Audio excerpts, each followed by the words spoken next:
എല്ലാ മാന്യ പ്രേക്ഷകർക്കും വിനീതമായ നമസ്കാരം. ശ്രീഭദ്ര ജ്യോതിഷം ചാനലിലേക്ക് സ്വാഗതം. 2 ദിവസം മുമ്പ്, അതായത് 2024 ജൂൺ 29 ബുധൻ കർക്കടകൻ രാശിയിലേക്ക് സ്ഥാനം മാറുകയുണ്ടായി. അതുമായിട്ട് ബന്ധപ്പെട്ട് ബിസിനസ് രംഗത്ത് നേട്ടമുണ്ടാക്കാനിടയുള്ള നക്ഷത്രക്കാർ ആരെല്ലാമാണെന്നാണ് ഇന്ന് നമ്മൾ ചർച്ച ചെയ്യുന്നത്. ബുധൻ എന്ന് പറയുന്നത് സൂര്യനുമായിട്ട് വളരെ അടുത്ത് നിൽക്കുന്ന ഗ്രഹമാണ്. അപ്പോൾ സൗരയൂഥത്തിലെ ജ്യോതിഷ സങ്കല്പം അനുസരിച്ച് സൂര്യൻ രാജാവും ബുധൻ രാജകുമാരനുമാണ്. സൂര്യനോട് എപ്പോഴും ചേർന്നാണ് ബുധൻ സഞ്ചരിക്കുന്നത്. ചില ഭാവങ്ങളിൽ കൂടി ബുധൻ സഞ്ചരിക്കുമ്പോൾ ആ കൂറുകാർക്ക് വലിയ ധനഭാഗ്യ യോഗം ബുധൻ കൊടുക്കുന്നുണ്ട്. അതുപോലെ തന്നെ വ്യാപാരത്തിൽ അഭ്യുന്നതി കൊടുക്കുന്നു, വ്യാപാരത്തിലൂടെ നല്ല ലാഭം ഉണ്ടാക്കുന്നു. അപ്പോൾ ഏതെല്ലാം നക്ഷത്രക്കാർക്കാണ് ബുധൻ ഇപ്പോൾ കർക്കടകത്തിലേക്ക് രാശി മാറിയപ്പോൾ, മിഥുനത്തിൽ നിന്നും കർക്കടകത്തിലേക്ക് മാറിയപ്പോൾ ആർക്കൊക്കെയാണ് ഗുണമുണ്ടാകുന്നത് എന്നുള്ളതാണ് നമ്മൾ ഇന്ന് നോക്കുന്നത്. സാധാരണ 15 ദിവസം മുതൽ 20 ദിവസമൊക്കെ ആകുമ്പോഴാണ് ബുധന് രാശി മാറുന്നത്. സൂര്യനും ബുധനും എപ്പോഴും ഒരേ രാശിയിലോ അല്ലെങ്കിൽ തൊട്ടടുത്ത രാശികളിലോ ആയിരിക്കും സഞ്ചരിക്കുന്നത്. ഇനി ശുക്രനും കൂടെ ഏതാനും ദിവസങ്ങൾക്കുള്ളിൽ കർക്കടകൻ രാശിയിലേക്ക് എത്തുകയാണ്. അപ്പോഴേ വ്യാപാര നേട്ടങ്ങൾ വളരെയേറെ വർദ്ധിക്കുന്നതാണ്. ഇപ്പോൾ കർക്കടകൻ രാശിയിലേക്ക് ബുധൻ സ്ഥാനം മാറുമ്പോൾ നമ്മൾ ഫലദീപികയിലെ ഒരു പ്രമാണം പറഞ്ഞുകൊണ്ട് നമുക്ക് തുടങ്ങാം. 1-ാം ഭാവം മുതൽ 12-ാം ഭാവം വരെയുള്ള ഭാവങ്ങളിൽ കൂടെ ബുധൻ താൽക്കാലികമായിട്ട് സഞ്ചരിക്കുമ്പോൾ, അല്ലെ ബുധൻ്റെ ഗ്രഹചാര ഫലം കൊണ്ട്, ഗ്രഹസഞ്ചാരം കൊണ്ട് ഉണ്ടാകുന്ന ഫലത്തെ പറ്റിയുള്ള ഒരു ശ്ലോകം പറഞ്ഞു തുടങ്ങാം. വിത്തക്ഷയം ശ്രിയം അരാതിഭയം ധനാപ്തിം പാര്യാതനൂജകലഹം വിജയം വിരോധം പുത്രാർത്ഥലാഭമഥ വിഘ്നമശേഷ സൗഖ്യം പുഷ്ടിം പരാഭവഭയം പ്രകരോധി ചാന്ദ്രി. ചാന്ദ്രി എന്ന് പറഞ്ഞാൽ ബുധനാണ്, ചന്ദ്രൻ്റെ പുത്രനാണ് ബുധൻ എന്നാണ് സങ്കല്പം. അപ്പം നമുക്ക് കൂടുതൽ വിശദീകരിക്കാതെ ഏതൊക്കെ നക്ഷത്രക്കാർക്കാണ് വ്യാപാരത്തിൽ നല്ല ഗുണം കിട്ടുന്നത് എന്ന് നോക്കാം. ആദ്യത്തേത് അശ്വതി ഭരണി കാർത്തിക നക്ഷത്രക്കാരാണ്. പ്രധാനമായിട്ടും മേടക്കൂറിൽ വരുന്ന അശ്വതി ഭരണി കാർത്തികയുടെ ആദ്യ കാൽഭാഗത്തിനാണ് കൂടുതൽ ഫലം അനുഭവപ്പെടുന്നതെങ്കിലും കാർത്തികക്കാർക്ക് വ്യാഴത്തിൻ്റെ ആനുകൂല്യം കൂടി ഇപ്പോൾ ലഭിക്കുന്നത് കൊണ്ട് അവർക്ക് പൂർണ്ണമായിട്ടും ആ നക്ഷത്രം കൂടെ നമുക്ക് ഉൾപ്പെടുത്താം. ബുധൻ്റെ ഗ്രഹചാര ഫലം കൊണ്ട് നേട്ടം കിട്ടുന്നതായിട്ട്. മേടക്കൂറിൽ ഉൾപ്പെടുന്ന ഈ അശ്വതി ഭരണി കാർത്തിക നക്ഷത്രക്കാർക്ക് 3-ാം ഭാവത്തിൻ്റെ 6-ാം ഭാവത്തിൻ്റെ അധിപനാണ് ബുധൻ. ഇപ്പോഴ് ഈ നക്ഷത്രക്കാരുടെ 4-ാം ഭാവത്തിലേക്കാണ് ബുധൻ സംക്രമിച്ചിട്ടുള്ളത്. അതായത് മേടക്കൂറിൻ്റെ 4-ാം ഭാവമായ കർക്കടകത്തിലേക്കാണ് ബുധന് എത്തിച്ചേർന്നിട്ടുള്ളത്. 4-ാം ഭാവത്തിൽ ബുധൻ വരുമ്പോൾ ധനാപ്തി അല്ലെങ്കിൽ ധനലാഭം ആണ് ഫലം. മേടക്കൂറിൽ ജനിച്ച ബിസിനസ്സുകാർക്ക്, അശ്വതി ഭരണി കാർത്തിക നക്ഷത്രങ്ങളിൽ ജനിച്ച ബിസിനസ്സുകാർക്ക് ഈ സമയം വളരെ ഗുണകരമാണ്. അതുപോലെ തന്നെ സ്ഥിര വരുമാനത്തിൽ ജോലി ചെയ്യുന്നവർക്കും അതുപോലെ തന്നെ ചെറുകിട ബിസിനസ് ചെയ്യുന്നവർക്കും ഒക്കെ ഗുണകരമായ ഒരു സമയമാണ്. മറ്റു പല ഗ്രഹനിലകളും ഉണ്ട്, അതുകൂടെ ഇതിനകത്ത് ചേർത്ത് പറയാം. അപ്പം ഈ ബുധൻ്റെ ട്രാൻസിറ്റ് ഇവർക്ക് ഏറ്റവും ഗുണകരമായ ഒരു സമയമാണ്. ശുക്രൻ കൂടെ പുറകെ എത്തിക്കഴിയുമ്പോഴത്തേക്കും ഇത് വളരെയേറെ വർദ്ധിക്കും. ബുധൻ 4-ൽ സഞ്ചരിക്കുന്നതും ശുക്രൻ 4-ൽ സഞ്ചരിക്കുന്നതുമായ കാലം വലിയ നേട്ടങ്ങൾക്ക് സാധ്യതയുണ്ട്. അപ്പോൾ അതുകൊണ്ട് തന്നെ ആ ബിസിനസ്സിൽ നന്നായിട്ട് ശ്രദ്ധിക്കുക. ആദ്യത്തെ ആഴ്ച കുറച്ച് അലച്ചിൽ കൂടുതലായിരിക്കും. ജൂലൈ ആദ്യ വാരം അലച്ചിൽ ഉണ്ടെങ്കിലും വലിയൊരു പ്രയാസം എന്ന് പറഞ്ഞുകൂടാ. അതുപോലെ തന്നെ സുഹൃത്തുക്കളുടെ ഒക്കെ സഹായത്തോടെ അല്ലെങ്കിൽ സമൂഹത്തിലെ ഉന്നതരുടെ സഹായത്തോടെ ലാഭകരമായ പല പദ്ധതികളുടെയും ഭാഗമാകാൻ സാധിക്കും. അതായത് പല പല വ്യാപാര രംഗത്തുള്ള പല ആൾക്കാരുമായിട്ട് ബന്ധപ്പെട്ട് വ്യാപാരം വിപുലപ്പെടുത്താനായിട്ട് ഈ ബുധൻ്റെ ട്രാൻസിറ്റ് സമയത്ത് നമുക്ക് സാധിക്കും. സർക്കാരിൽ നിന്നും പല പല ആനുകൂല്യങ്ങൾ ലഭിക്കാൻ ഇടയുള്ള സമയമാണ്. അധിക വരുമാന സ്രോതസ്സുകളിലൂടെ നേട്ടം കിട്ടുന്ന സമയമാണ് ബിസിനസ്സുകാർക്ക്. അതായത് ഒരു മെയിൻ ബിസിനസ്സിൻ്റെ കൂട്ടത്തിൽ സബ്സിഡിയറി ആയിട്ട് ചെയ്യുന്ന അല്ലെങ്കിൽ അതിൻ്റെ ഭാഗമായിട്ട് ചെയ്യുന്ന മറ്റ് ബിസിനസ്സുകളിൽ കൂടെയും ലാഭം വന്നു ചേരുന്നതാണ്. പിന്നെ നേരത്തെ നടത്തിയ നിക്ഷേപങ്ങളിൽ നിന്നൊക്കെ അവർക്ക് ലാഭം കിട്ടുന്നുണ്ട്, ചിട്ടുകളിൽ നിന്നൊക്കെ ലാഭം കിട്ടാൻ സാധ്യതയുണ്ട്. ആഡംബര കാര്യങ്ങൾക്കായിട്ട് കൂടുതൽ പണം ചെലവഴിക്കാൻ സാധ്യതയുള്ളൊരു സമയമാണ്. അതുകൊണ്ട് ഒന്ന് സൂക്ഷിച്ച് വേണം. പ്രണയബന്ധങ്ങൾക്കൊക്കെ നല്ല കാലമാണ്. പക്ഷേ അതിനും ധനച്ചെലവ് പാർട്ടി നടത്താനോ അങ്ങനെ അല്ലെങ്കിൽ ഉല്ലാസയാത്രകൾ നടത്താനോ ഒക്കെ അത് കുറച്ച് പണച്ചെലവ് കൂടാനുള്ള സാധ്യതയുണ്ട്, അതൊന്ന് ശ്രദ്ധിക്കുക. ഇനി മറ്റ് ഗ്രഹങ്ങൾ കൊണ്ട് ഉള്ള ഫലം കൂടെ നമ്മൾ നോക്കുമ്പം മേടക്കൂറുകാരുടെ 11-ലാണ് ശനി സഞ്ചരിക്കുന്നത്. അതുകൊണ്ട് തന്നെ വളരെ ഗുണകരമാണ്. പല കാര്യങ്ങളിലും ബുദ്ധിപരമായിട്ട് തീരുമാനമെടുക്കാനും ഉറച്ച തീരുമാനങ്ങൾ എടുക്കാനായിട്ട് ഈ 11-ലെ ശനി സഹായിക്കും. ആദായം വർദ്ധിക്കുന്നതാണ്. കൃഷിയിലൂടെയുള്ള സാമ്പത്തിക ലാഭവും ഉണ്ടാകും.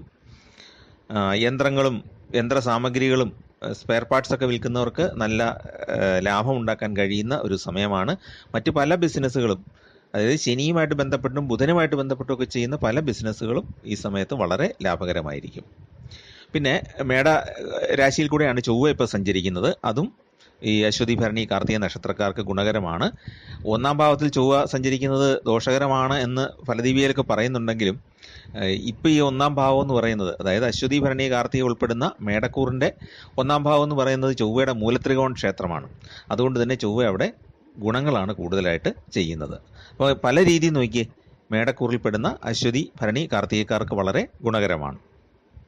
പുതിയ പദ്ധതികളൊക്കെ തുടങ്ങാനുള്ള ധൈര്യവും ആത്മവിശ്വാസവും ഒക്കെ വർദ്ധിക്കും. നന്നായിട്ട് ബിസിനസ് ഡീലിംഗ് നടത്താനായിട്ട് സാധിക്കും. മാത്രമല്ല വ്യാഴം 2-ാം ഭാവത്തിൽ, ധനഭാവത്തിലാണ് വ്യാഴം സഞ്ചരിക്കുന്നത്. അതും വളരെ ഗുണകരമായിരിക്കും. അപ്പോൾ അടുത്ത ഒരു 2 ആഴ്ച വളരെ ശ്രദ്ധിച്ച് വ്യാപാരം ചെയ്താൽ നല്ല ലാഭം ഉണ്ടാക്കാൻ മേടക്കൂറിൽപ്പെടുന്ന ഈ നക്ഷത്രക്കാർക്ക് സാധിക്കുന്നതാണ്. അതുകൊണ്ട് തന്നെ വളരെയേറെ ശ്രദ്ധിച്ച് ചെയ്യുക. ബുധൻ ജാതകത്തിൽ ദോഷകരമായിട്ടോ അല്ലെങ്കിൽ ദശാകാലം ദോഷകരമായിട്ടോ ഒക്കെ ഉള്ളവർ ശ്രീകൃഷ്ണ ഭഗവാന് ബുധനാഴ്ച ദിവസങ്ങളിൽ നെയ്വിളക്ക് തെളിയിക്കുക, തുളസിമാല സമർപ്പിക്കുക. നിങ്ങളുടെ പക്കപ്പിറന്നാൾ ഈ മാസം ഉള്ള ദിവസങ്ങൾ വരുന്നുണ്ടെങ്കിൽ ആ സമയത്ത് നിങ്ങൾ പിന്നെ ശ്രീകൃഷ്ണ ഭഗവാന്റെ പാൽപ്പായസം സമർപ്പിക്കുന്നത് വളരെ ഉത്തമമാണ്. അതോടൊപ്പം തന്നെ ഗണപതി ഭഗവാന് വഴിപാടുകൾ ചെയ്യുക. ഗണപതി ഹോമോ അല്ലെങ്കിൽ ക്ഷേത്രത്തിൽ കൊടുത്താൽ മതി, അധികം ധനമൊന്നും ചെലവഴിക്കേണ്ട. ഗണപതി ഭഗവാന് മുക്കുറ്റി കൊണ്ട് പുഷ്പാഞ്ജലിയോ അങ്ങനെ എന്തെങ്കിലും ഒരു കാര്യം സമർപ്പിച്ചാൽ ചെറിയ ചെറിയ തടസ്സങ്ങളെല്ലാം മാറിയിട്ട് ഈ ധനം നന്നായിട്ട് നമ്മളിലേക്ക് വരാനായിട്ടത് ഗുണകരമാണ്. അടുത്ത 3 നക്ഷത്രങ്ങൾ മകയിരം, തിരുവാതിര, പുണർദം നക്ഷത്രങ്ങളാണ്. അതായത് മിഥുനക്കൂറിൽ വരുന്ന മകയിരം, തിരുവാതിര, പുണർദത്തിൻ്റെ ആദ്യ 3/4 ഭാഗം, ഇത്രയും മകയിരത്തിൻ്റെ 2ാമത്തെ പകുതി, തിരുവാതിര, പുണർദം. അപ്പോൾ ഈ നക്ഷത്രക്കാർക്ക് കൂടുതൽ ഗുണകരമാണ്. മകയിരത്തിന് ഈ പറഞ്ഞ പോലെ ഒരു വ്യാഴാനുകൂല്യം കിട്ടുന്നുണ്ട്. ബുധൻ്റെ ശുക്രൻ്റെ ഒക്കെ ഒരു ചെറിയ ആനുകൂല്യം കിട്ടുന്നത് കൊണ്ട് അതും കൂടെ പൂർണ്ണമായിട്ട് ഉൾപ്പെടുത്താം. മകയിരം, തിരുവാതിര, പുണർദം ഈ നക്ഷത്രക്കാർ ഉൾപ്പെടുന്ന മിഥുനക്കൂറിൻ്റെ അധിപനാണ് ബുധൻ. അതുപോലെ അതിൻ്റെ 4-ാം ഭാവമായ കന്നിയുടെ അധിപനും ബുധൻ തന്നെയാണ്. ഈ ബുധനാണ് മിഥുനത്തിൻ്റെ 2-ാം ഭാവമായ കർക്കടകത്തിലേക്ക് മാറുന്നത്. അതായത് മിഥുനക്കൂറുകാർക്ക് ബുധൻ 2-ലാണ്, ധനഭാവത്തിലേക്കാണ് മാറുന്നത്. അപ്പം 2-ാം ഭാവത്തിൽ ശ്രിയം അല്ലെങ്കിൽ ഐശ്വര്യം ആണ് ബുധൻ 2-ാം ഭാവത്തിൽ വരുമ്പോഴുള്ള ഫലം. അപ്പോൾ തീർച്ചയായിട്ടും ബിസിനസ്സിൽ ഈ നക്ഷത്രക്കാർക്ക് വളരെയേറെ ഗുണകരമായ അനുഭവങ്ങളാണ് ഉണ്ടാകുന്നത്. തങ്ങളുടെ ബുദ്ധി കൊണ്ടും നമ്മുടെ കഴിവ് കൊണ്ടും പ്രായോഗികമായ പ്രവർത്തനങ്ങൾ കൊണ്ടും നല്ല ലാഭം ഈ സമയത്ത് ഈ 3 നക്ഷത്രക്കാർക്ക് ഉണ്ടാക്കാനായിട്ട് സാധിക്കും. മികച്ച ലാഭം ഉണ്ടാക്കാം. ആഴ്ചയുടെ തുടക്കത്തിൽ തന്നെ ഇതിനുള്ള ഒരു മെസ്സേജ് നിങ്ങൾക്ക് കിട്ടുന്നതാണ്. അതായത് ആഴ്ചയുടെ തുടക്കത്തിൽ തന്നെ നിങ്ങൾ മുന്നിട്ടിറങ്ങുന്ന പല കാര്യങ്ങളും സാധിച്ചു കിട്ടിക്കൊണ്ടിരിക്കും. ചെറിയ തടസ്സമൊന്നും വന്നാൽ ഒട്ടും വ്യാകുലപ്പെടേണ്ട കാര്യമില്ല. നിങ്ങൾക്ക് തീർച്ചയായിട്ടും ബുധൻ്റെ ഈ ട്രാൻസിറ്റ് സമയത്ത്, കുറച്ച് ദിവസങ്ങളേ ഉള്ളൂ ബുധന് പിന്നെ കർക്കടകത്തിൽ കൂടെ സഞ്ചരിക്കുന്നത്. എങ്കിലും ഈ ബുധൻ്റെ കൂടെ തന്നെ ശുക്രനും കൂടെ എത്തുന്നുണ്ടെന്ന് ഞാൻ നേരത്തെ പറഞ്ഞല്ലോ. ബുധനും ശുക്രനും കൂടെ കർക്കടകത്തിൽ വരുമ്പോഴത്തേക്കും വളരെ ഗുണകരമാണ്. ധനത്തിൻ്റെ ഭാവത്തിലാണ് ഈ ബുധനും ശുക്രനും എത്തിച്ചേരുന്നത്. ബുധൻ ഇപ്പോൾ ട്രാൻസിറ്റ് ആയി കഴിഞ്ഞപ്പോൾ തന്നെ ധനത്തിൻ്റെ വരവ് വർദ്ധിക്കുന്നതാണ്. നിരവധി അവസരങ്ങൾ നമുക്ക് തുറന്നു വരും. റിയൽ എസ്റ്റേറ്റിലുമൊക്കെ നല്ല ലാഭം ഉണ്ടാക്കാൻ സാധിക്കും. പിന്നെ മാർക്കറ്റിംഗ് മേഖലയിൽ നല്ല ലാഭം ഉണ്ടാക്കാൻ കഴിയുന്ന സമയമാണ്. മംഗളകരമായ പല പരിപാടികളിലും ഭാഗമാകാൻ സാധിക്കും. അവിടെയും ധാരാളം പേരെ പരിചയപ്പെടാനും അതിലൂടെ ബിസിനസ് അവസരങ്ങൾ തുറന്നു കിട്ടാനും ഒക്കെ സാധിക്കും. അതുപോലെ തന്നെ കുടുംബത്തിലെ മംഗളകരമായ അന്തരീക്ഷം ഉണ്ടാകും. മംഗളകർമ്മങ്ങളിൽ ബന്ധുക്കളൊക്കെ ഒന്നിച്ചു കൂടും. അവിടെ വെച്ചും നമുക്ക് എന്തെങ്കിലുമൊക്കെ ബിസിനസ് അവസരങ്ങൾ തുറന്നു കിട്ടും. ആരെങ്കിലുമായിട്ട് സംസാരിക്കുകയൊക്കെ ചെയ്യുമ്പോൾ ഇങ്ങനെയൊരു സംഭവമുണ്ട്, ഒന്ന് ചെയ്ത് നോക്കുന്നോ, അല്ലെങ്കിൽ ഒരാളിങ്ങനെ ചെയ്യുന്നുണ്ട് എന്നൊക്കെ നിങ്ങളോട് പറയാൻ സാധ്യതയുണ്ട്. അതിൽ നിന്ന് നമുക്ക് പുതിയൊരു ആശയം, പ്രായോഗിക ബുദ്ധിയാണ് ഈ സമയത്ത് മിഥുനക്കാർക്ക് ഗുണകരമാകുന്നത്, മിഥുനക്കൂറുകാർക്ക് ഗുണകരമാകുന്നത്. അപ്പോൾ ഈ മകയിരം തിരുവാതിര മുടർന്ന നക്ഷത്രക്കാർ ആളുകളുമായിട്ട് സംസാരിക്കുമ്പം അവരുടെ അഭിപ്രായങ്ങൾക്കൊന്ന് കാതോർക്കുക. അതായത് നമ്മുടെ സംസാരത്തിനിടയ്ക്ക് റീഡിങ് ബിറ്റ്വീൻ ലൈൻസ് എന്ന് പറയുന്ന പോലെ മറ്റുള്ളവരുടെ സംഭാഷണത്തിൻ്റെ ഇടയ്ക്ക് നിന്ന് വരികൾക്കിടയിലൂടെ വായിച്ചുകൊണ്ട് നമുക്ക് ഒരുപാട് പുതിയ ആശയങ്ങൾ കിട്ടുന്ന സന്ദർഭമാണ്. അത് നമ്മൾ പ്രായോഗികമാക്കിയാൽ മതി. അപ്പം നല്ല ലാഭം ഉണ്ടാക്കിയെടുക്കാൻ സാധിക്കും. എപ്പോഴും ബിസിനസ് തുടങ്ങുന്നതിന് മുമ്പ് അതിനെപ്പറ്റി നന്നായിട്ടൊന്ന് മനസ്സിലാക്കുക, ആ രംഗത്ത് പരിചയമുള്ളവരുടെ ഉപദേശം തേടുക, പിന്നെ ഗൂഗിൾ ചെയ്ത് നോക്കുക എവിടെയൊക്കെ മാർക്കറ്റ് ചെയ്യാൻ സാധിക്കും എന്നുള്ളത് നമ്മൾ ഗൂഗിളിലൊന്ന് തിരഞ്ഞാലായിട്ട് അറിയാൻ സാധിക്കും. ഈ ഉൽപ്പന്നത്തിന് എവിടെയാണ് കൂടുതൽ മാർക്കറ്റ് ഉള്ളത് എന്നുള്ളത്. അപ്പോൾ അതൊക്കെ അറിഞ്ഞിട്ട് മാത്രം ചെയ്യുക. എങ്കിലും നല്ല അനുകൂല സന്ദർഭമാണ് എന്നുള്ളതാണ് ഇവിടെ സൂചിപ്പിച്ചത്. ബിസിനസ് വിപുലീകരണത്തിന് ശ്രമം ആരംഭിക്കും. കുടുംബാംഗങ്ങളുടെ പിന്തുണയൊക്കെ കിട്ടുന്നതാണ്. പരീക്ഷകൾക്ക് തയ്യാറെടുക്കുന്നവർക്ക് അനുകൂലമാണ്. അത് കൂടെ പറഞ്ഞു പോയെന്നുള്ളതേ ഉള്ളൂ. അതുപോലെ തന്നെ വിദേശവുമായിട്ട് ബന്ധപ്പെട്ടും ഏതെങ്കിലും രീതിയിൽ ബിസിനസ്സിനോ ധന ലാഭത്തിനോ സാധ്യതയുള്ള കാലമാണ്. അപ്പോൾ ഈ മകയിരം തിരുവാതിര പുണർന്ന നക്ഷത്രക്കാർക്ക് 9-ലാണ് ശനി സഞ്ചരിക്കുന്നത്. അപ്പോൾ 9-ൽ ശനി സഞ്ചരിക്കുന്ന സമയത്ത് അർഹതയില്ലാത്ത ധനം പെട്ടെന്ന് വന്നു ചേരും എന്നുള്ളതാണ് പറയുന്നത്. അപ്പോൾ ഈ ബിസിനസ്സിൽ നമ്മൾ പ്രതീക്ഷിക്കുന്നതിനപ്പുറത്ത്, അതായത് നമ്മളൊരു ബിസിനസ് ചെയ്ത് അതിലൂടെ ലാഭം പ്രതീക്ഷിച്ചിരിക്കുമ്പോൾ വേറൊരു അവസരം കൂടെ തുറന്നു വരുന്ന ഒരു ഘട്ടമായിട്ട് ഇതിനെ കണക്കാക്കാം. പെട്ടെന്നുള്ള ധനലാഭം,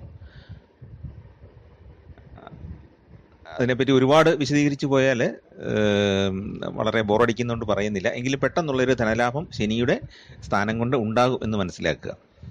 കൃഷി മുഖേനയും ധനം ലഭിക്കുന്നതാണ്. പിന്നെ ശുക്രൻ ജന്മക്കൂറിലാണ് സഞ്ചരിക്കുന്നത് ഇപ്പോഴും, പിന്നെ 2-ാം ഭാവത്തിലേക്ക് വരും. അപ്പോൾ അതുകൊണ്ട് വളരെ സുഖകരമായ പല അനുഭവങ്ങളും ഉണ്ടാകും. അതുപോലെ തന്നെ പല ആഡംബര വസ്തുക്കളും സ്വന്തമാക്കാനും സാധിക്കുന്നതാണ്. ദാമ്പത്യവും ഗുണകരമായിരിക്കും. വിലപിടിച്ച വസ്തുക്കൾ പലതും പാരിതോഷികമായിട്ട് ലഭിക്കാനുള്ള സാധ്യതയുണ്ട്. വീട് മോടി പിടിപ്പിക്കാനും വാഹനം വാങ്ങിക്കാനും ഒക്കെയുള്ള സാധ്യതയും ഈ നക്ഷത്രക്കാർക്ക് ഉണ്ട്. പക്ഷേ വ്യാഴം 12-ലാണ് നിൽക്കുന്നത് എന്നുള്ളത് എപ്പോഴും ദൈവാധീനം ഉണ്ടാകുന്നതിൽ നിന്ന് ഒരു തടസ്സമായിട്ട് വരും. 12-ലെ വ്യാഴം എന്ന് പറയുന്നത് ദൈവാധീനം കുറയ്ക്കുന്ന ഒരു ഗ്രഹാവസ്ഥയാണ്. അതുകൊണ്ട് തന്നെ നമ്മൾ ഏതൊരു സംരംഭത്തിലോട്ട് ചാടി ഇറങ്ങുമ്പോഴും ഒരു ശ്രദ്ധ വേണം എന്നുള്ളതാണ് അവിടെ സൂചിപ്പിക്കുന്നത്. അതായത് എല്ലാം ദൈവം നോക്കിക്കോളൂ എന്ന് പറഞ്ഞ് ചാടി ഇറങ്ങിയാൽ പോരാ. താൻ പാതി ദൈവം പാതി എന്നുള്ളത് തന്നെ തൻ്റെ ശ്രദ്ധ 50%-ലെങ്കിലും ഉണ്ടായിരിക്കണം. ബാക്കി 50% ദൈവം ശ്രദ്ധിച്ചോളും. അപ്പോൾ അതുകൊണ്ട് തന്നെ ഈ ധനം നമുക്ക് പെട്ടെന്ന് ലാഭമൊക്കെ ഉണ്ടായാലും അത് പൂർണ്ണമായിട്ടും വിനിയോഗിക്കാൻ കഴിയണം എന്നില്ല. ചെലവ് അല്പം വർദ്ധിച്ചേക്കാം. ചൊവ്വയാണെങ്കിൽ ജൂലൈ 12 ആകുമ്പോഴത്തേക്കും ഇടവൻ രാശിയിലേക്ക് വരും, മേടത്തിൽ നിന്ന് ഇടവത്തിലേക്കാകും. അപ്പം മിഥുനം കൂറുകാരുടെ 12-ാം ഭാവത്തിലേക്കാണ് അത് വരുന്നത്. അതുകൊണ്ട് തന്നെ ചെലവ് വർദ്ധിക്കും. ദുർവ്യയം ആണ് 12-ൽ ചൊവ്വ വരുമ്പോൾ ഉണ്ടാകുന്നത്. അപ്പോൾ ധനം ധാരാളമായിട്ട് വന്നാലും ദുർവ്യയം നടത്തിയാൽ അത് നഷ്ടപ്പെട്ടു പോകുമല്ലോ. അതുകൊണ്ട് അത് ശ്രദ്ധിക്കാൻ വേണ്ടി എൻ്റെ കൂടെ പറഞ്ഞു എന്നുള്ളതേ ഉള്ളൂ. ബുധനെ കൊണ്ട് ധാരാളം ധനം ഉണ്ടാകും, ബുധൻ്റെ ട്രാൻസിറ്റും ഉണ്ട്. പക്ഷേ ഈ വ്യാഴത്തിൻ്റെ ദുസ്ഥാന അവസ്ഥയും ചൊവ്വ 12-ലേക്ക് വരുന്നതും ഒരു കരുതൽ ഉണ്ടായിരിക്കണം. അങ്ങനെയാണെങ്കിൽ നമുക്ക് ഈ ധനം കാത്തു സൂക്ഷിക്കാനായിട്ട് സാധിക്കും. അടുത്ത 3 നക്ഷത്രങ്ങൾ ഉത്രം, അത്തം, ചിത്തിര എന്നിവയാണ്. ഉത്രത്തിൻ്റെ അവസാന 1/4 ഭാഗം, അത്തം ചിത്തിരയുടെ ആദ്യ പകുതി, ഇത്രയും നക്ഷത്രങ്ങളാണ് നമ്മൾ കന്നി കൂറിൽ ഉൾപ്പെടുന്നത്. എങ്കിലും നമുക്ക് ചിത്തിര പൂർണ്ണമായിട്ടും എടുക്കാം. കാരണം ചിത്തിര നക്ഷത്രം ഉൾപ്പെടുന്നത് കന്നിക്കൂറിലും തുലാക്കൂറിലുമാണ്. ഈ 2 കൂറുകാർക്കും ബുധൻ്റെ ട്രാൻസിറ്റ് കൊണ്ട് ഗുണമാണ്. ഉത്രം, അത്തം, ചിത്തിര ഇവരുടെ ഫലങ്ങൾ നമ്മൾ നോക്കുമ്പം കന്നിക്കൂറിൻ്റെ നാഥനാണല്ലോ ബുധൻ എന്ന് പറയുന്നത്. കന്നിക്കൂറിൻ്റെ 11-ാം ഭാവത്തിലേക്കാണ് ബുധൻ്റെ ട്രാൻസിറ്റ് വരുന്നത്. അപ്പോൾ 11-ൽ ബുധൻ എന്ന് പറയുന്നത് ധനലാഭം ഉണ്ടാക്കുന്ന അവസ്ഥയാണ്. പുഷ്ടി എന്ന് പറഞ്ഞാൽ ധനലാഭം, ധനരംഗത്ത് പുഷ്ടി, ബിസിനസ്സിൽ പുഷ്ടി, നമ്മൾ ചെയ്യുന്ന പ്രവൃത്തികളിലെല്ലാം പുഷ്ടി, അങ്ങനെയാണ് നമ്മൾ മനസ്സിലാക്കേണ്ടത്. അപ്പോൾ ഈ അവസരം നന്നായിട്ട് വിനിയോഗിക്കുക കന്നിക്കൂറിൽപ്പെട്ട ഉത്രം, അത്തം, ചിത്തിര നക്ഷത്രക്കാർ. ഇവർക്ക് ബിസിനസ്സിൽ സാമ്പത്തിക നേട്ടം ഉണ്ടാക്കാൻ വളരെ അനുകൂലമായ സന്ദർഭമാണ്. തടസ്സങ്ങളെ മറികടക്കാൻ തക്കതായ പ്രായോഗിക ബുദ്ധി ഉണ്ടാകുന്ന സമയമാണ്. കർമ്മരംഗത്ത് കൂടുതൽ അംഗീകാരം ലഭിക്കും. ബിസിനസ്സിൽ കൺസോർഷ്യമൊക്കെ രൂപീകരിച്ച് കുറേ ബിസിനസ്സുകാരുടെ കൂട്ടായ്മയൊക്കെ രൂപീകരിച്ച് സർക്കാരൊക്കെ ചെയ്യുന്ന ചില കാര്യങ്ങളുണ്ട്. അതിലൊക്കെ പാർട്ടിസിപ്പേറ്റ് ചെയ്യാൻ സാധിക്കും. അതിലൂടെ സർക്കാർ ആനുകൂല്യങ്ങൾ ഭാവിയിലും ലഭിക്കാനായിട്ടത് ഗുണകരമാകും. ശുക്രനും കൂടെ 11-ലേക്ക് എത്തുന്നതോടെ വ്യാപാര വിജയം നന്നായിട്ട് വർദ്ധിക്കും. കൂടുതൽ സ്ഥലങ്ങളിലേക്ക് വ്യാപാരം വ്യാപിപ്പിക്കാനായിട്ട് സാധിക്കും. കൂടുതൽ കസ്റ്റമേഴ്സ് നമ്മുടെ സ്ഥാപനങ്ങളിലേക്ക് വന്നെത്തും. പല പല പുതിയ മേഖലകളിലേക്ക് പരീക്ഷിക്കാനും സാധിക്കും. വ്യാപാരം എക്സ്റ്റെൻഡ് ചെയ്യാനായിട്ട് സാധിക്കും. പിന്നെ കന്നിക്കൂറിൻ്റെ 6ാം ഭാവത്തിലാണ് ശനി സഞ്ചരിക്കുന്നത്. 6ൽ ശനി സഞ്ചരിക്കുന്ന സമയം ഗുണകരമാണ്. ശത്രുനാശമാണ് ഉണ്ടാകുന്നത്.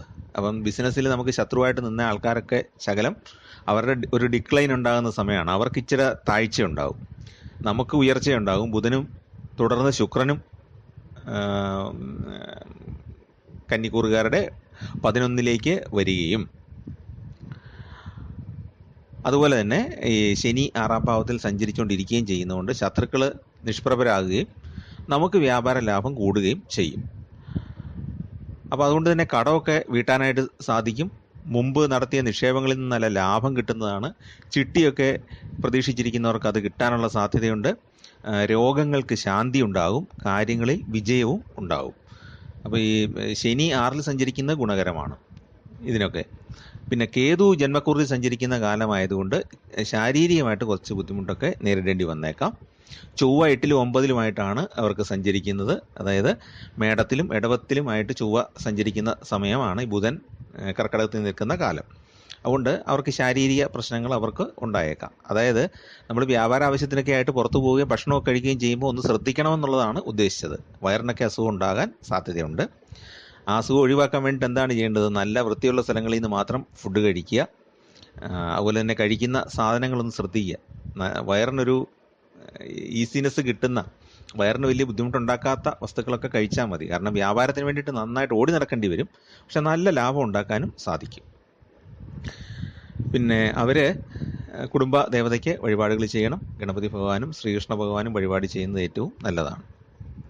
അടുത്തത് ചോതി, വിശാഖം എന്നീ നക്ഷത്രക്കാരാണ്.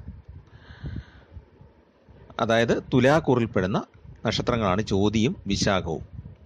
വിശാഖത്തിൻ്റെ ആദ്യ 1/4 ഭാഗമാണ് വരുന്നതെങ്കിലും വിശാഖ നക്ഷത്രം പൂർണ്ണമായിട്ടും ഏകദേശം നമുക്ക് ബുധൻ്റെ ശുക്രൻ്റെ സ്ഥാനം കൊണ്ട് അതും കൂടെ പൂർണ്ണമായിട്ടും ഉൾപ്പെടുത്താം. അപ്പോൾ ഈ തുലാക്കൂറുകാരെ സംബന്ധിച്ച് 12, 9 എന്നീ ഭാവങ്ങളുടെ അധിപനാണ് ബുധൻ. അവരുടെ 10ാം ഭാവമായ കർക്കിടകത്തിലേക്കാണ് ബുധൻ ഇപ്പോഴ് വന്നിട്ടുള്ളത്. ബിസിനസ് നടത്തുന്ന ചോതി വിശാഖ നക്ഷത്രക്കാർക്ക് ഏറ്റവും ഗുണകരമായ ഒരു സമയമാണ്. കർമ്മരംഗത്ത് ഗുണകരമായ സമയമാണ്. അപ്പോൾ അത് നമ്മളൊന്ന് നല്ല രീതിയിൽ ഉപയോഗിക്കുക. ബിസിനസ്സിൽ നിന്നും ലാഭം ഉണ്ടാക്കാനുള്ള നിരവധി അവസരങ്ങൾ ഈ സമയത്തിൽ ഉണ്ടാകുന്നതാണ്. പല ആൾക്കാരും അവരുടെ ബിസിനസ് ഒന്ന് വികസിപ്പിക്കാനായിട്ട് നമ്മുടെ സഹായം തേടി വരാനും സാധ്യതയുണ്ട്.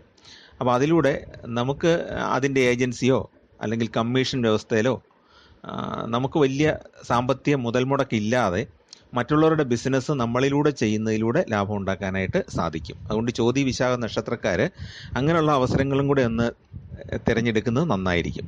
അപ്പോൾ ഉൽപ്പന്നങ്ങൾ കൊണ്ടുവരുമ്പം നമ്മുടെ കൈ കൂടെ ചിലവായി പോകുന്നതാണോ എന്ന് ഉറപ്പുവരുത്തണം. മറ്റൊന്ന്, ഇത് ചിലവായില്ലെങ്കിൽ ഈ ഉൽപ്പാദകൻ തന്നെ അത് തിരിച്ചെടുത്തോളാം എന്നുള്ളൊരു വ്യവസ്ഥയും ഉണ്ടായിരിക്കണം. അപ്പോൾ അതുകൊണ്ട് ബുദ്ധിപൂർവ്വം കൈകാര്യം ചെയ്യുക. ഇങ്ങനെ ഒരു അവസരം വരാനുള്ള സാധ്യതയുണ്ട്. നമ്മളെ കൊണ്ട് നമ്മൾ ബിസിനസ്സിൽ വിജയിച്ച് നിൽക്കുന്നു. അപ്പം നമ്മുടെ ബിസിനസ്സിൻ്റെ പാർട്ടായിട്ട് മാറാൻ അല്ലെങ്കിൽ നമ്മളിലൂടെ ഒരു കമ്മീഷൻ വ്യവസ്ഥയിൽ ചെയ്യാനായിട്ടാണ് മറ്റുള്ളവർ സമീപിക്കാനുള്ള സാധ്യതയുള്ളത്. കുടുംബത്തോടൊപ്പം സന്തോഷത്തോടെ ചിലവിടാനായിട്ട് സമയമുണ്ടാകും. പൊതുവെ ഏർപ്പെടുന്ന എല്ലാ മേഖലകളിലും വിജയമുണ്ടാകുന്ന ഒരു സമയമാണ്. മംഗള പരിപാടികളുടെയൊക്കെ ഭാഗമാകാൻ സാധ്യതയുണ്ട്. അതുപോലെ തന്നെ ഈ കാരുണ്യ പ്രവർത്തനങ്ങളൊക്കെ ചെയ്യാൻ സാധിക്കുന്ന ഒരു സമയമാണ്. പിന്നെ ജോലി മാറാൻ ശ്രമിക്കുന്നവർക്ക് ഗുണകരമായ കാലമാണ്. ചിലരൊക്കെ ജോലി വിട്ട് ബിസിനസ്സിലേക്ക് പ്രവേശിക്കാനുള്ള സാധ്യതയും ഈ സമയത്ത് കാണുന്നുണ്ട്. പുതിയ വരുമാന സ്രോതസ്സുകൾ പലതും കണ്ടെത്താനായിട്ട് കഴിയും. പരീക്ഷകൾക്ക് തയ്യാറെടുക്കുന്ന വിദ്യാർത്ഥികൾക്കൊക്കെ ഗുണകരമായ സമയമാണ്.